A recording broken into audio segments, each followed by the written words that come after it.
ஏற்பாட்டிலே ரோவேஹ் என்ற ஒரு சொல் இருக்கிறது. எழுதிக்கிறங்க, ரோவேஹ். சரியா? இங்கிலீஷ்ல யாராவது எழுதணும்னா RO'(EH) RO'(EH).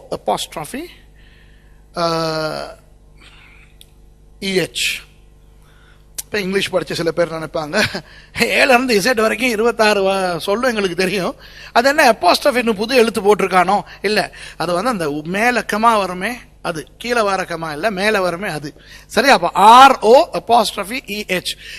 ரோயே என்றால் காண்கிறவன், காண்கிறவன் என்ற அர்த்தம். இப்போ எனக்கு சொல்லுங்கள், உங்களுக்கு பழைய ஏற்பாட்டில் எங்காவது காண்கிறவன் என்ற ஒரு சொல் இருக்கிறதா?